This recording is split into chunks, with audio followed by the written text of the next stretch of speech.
बिस्मिल्लाहिर्रहमानिर्रहीम। नाज़रीन, मेरा नाम नासिर गुंदल है। आज गोला ग्रुप ऑफ मार्केटिंग के प्लेटफॉर्म से मैं आपकी खिदमत में हाजिर हूँ। पाकिस्तान के अंदर रियल स्टेट का जो शोबा है उसके अंदर उतार चढ़ाव ये चीज़ें चलती रहती हैं, ये पूरी दुनिया के अंदर चलती रहती हैं। आप ये लेटेस्ट अभी सऊदी अरब का जो न्यूम शेयर बन रहा था, आप उसकी भी सिचुएशन देख लें। पूरी दुनिया के अंदर जो थोड़े बहुत क्राइसिस चलते हैं वो सारे मुल्कों के अंदर बात एक जैसे चलना शुरू हो जाते हैं। सऊदी अरब का आपको पता है वो न्यूम शेयर जो है मेरे ख्याल में कोई 170 किलोमीटर का एक बड़ा शेयर वो बना रहे थे, जिसके ऊपर पता नहीं कितने ट्रिलियन डॉलर के जो है इन्वेस्टमेंट होनी थी।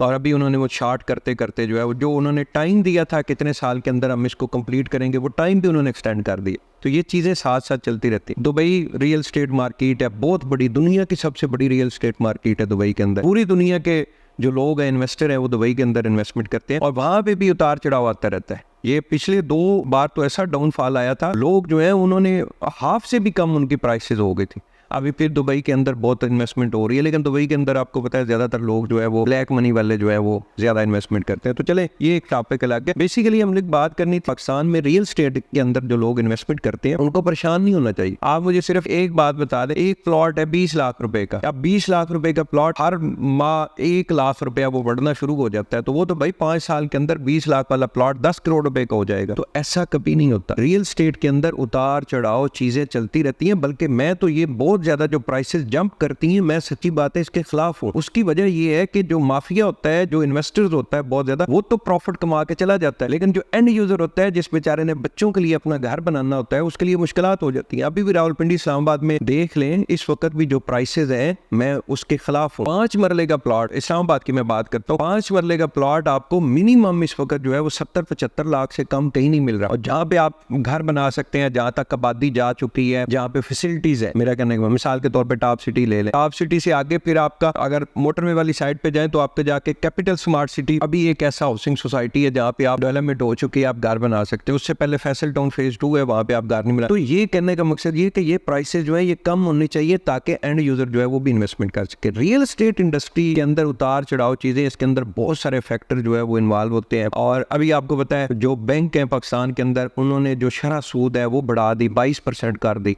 अब 22% आपको पता है जो रियल स्टेट का इन्वेस्टर है उसने तो फौरी पैसा यहाँ से उठाया। ये मैं उन लोगों की बात कर रहा हूँ जिनको इस चीज से कोई फर्क नहीं पड़ता कि हमारे जो अकाउंट के अंदर पैसा आ रहा है वो हराम है या हलाल है, सूद से आ रहा है या हलाल मनी आ रहा है। तो ये आप जो हलाल तरीके से रियल स्टेट से पैसा कमाना चाह रहे हैं वो परेशान ना हुआ करें। टाइम के लिए रियल स्टेट मार्केट डाउन होती है, फिर आप हो जाती है। तो रियल स्टेट मार्केट के अंदर इसको हमेशा जो है एक स्टेबल तरीके से चलना चाहिए। मैं कभी भी इसके हक में नहीं हूँ कि रियल स्टेट मार्केट जो है वो 1 साल 2 साल बिल्कुल उसके अंदर बूम आए, फिर उसके बाद बिल्कुल ही जो है वो डाउनफॉल शुरू हो जाए। इससे बहुत ज्यादा मुतासर होता है। आपको पता है रियल स्टेट जो इंडस्ट्री है, इसके साथ तकरीबन 40-45 किस्म की छोटी छोटी इंडस्ट्रीज जो है वो इसके साथ वाबस्ता है। उन सब के रोजगार चलने हैं। पाकिस्तान के लोग जो है उन इंडस्ट्री के अंदर मजदूर काम कर रहे हैं, कारीगर काम कर रहे हैं, मिल ओनर काम कर रहे हैं, उन सबका काम चलना चाहिए। तो ये ऐसा ऐसा चल रही है, रियल स्टेट इंडस्ट्री चल रही है। प्राइसेस का जो एक डाउनफॉल कह रहे हैं या बूम कह लें, ये चलता रहता है। तो आपने परेशान नहीं होना, रियल स्टेट मार्केट दोबारा से अच्छी होगी और काम चल रही है। रियल स्टेट इंडस्ट्री जो है उसके साथ ये देखें ना, छोटी छोटी, मैं ये वीडियो के साथ हमने चला दी है, ये आप देख सकते हैं, ब्लॉक फैक्ट्री है, मार्बल फैक्ट्री है, शीशा फैक्ट्री है, cement factory, paint factory, iron workshop है, एल्यूमिनियम की फैक्ट्री है, बिजली की, इसके बाद टफ टाइल, ये 40 किस्म की आपकी छोटी छोटी इंडस्ट्री जो है ये आपकी मेन रियल स्टेट इंडस्ट्री के साथ जुड़ी है, लोगों का रोजगार जुड़ा है। तो गवर्नमेंट ऑफ पाकिस्तान को चाहिए कि खुदा के लिए ये जो बैंक इंटरेस्ट इतना आपने ज्यादा कर दिया है, सूद हराम, लोगों की एक तवज्जो बन गई है।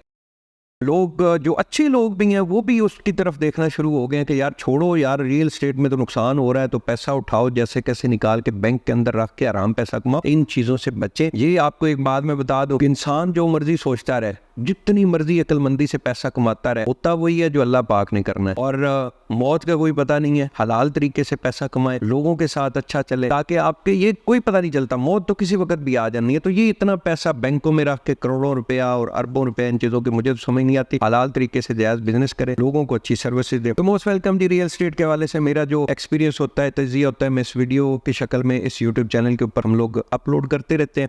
अगर आपको पसंद आए तो दुआ दीजिएगा, ना पसंद आए तो आप मर्जी अपनी का कमेंट जो है वो कर सकते हैं। बहुत बहुत शुक्रिया।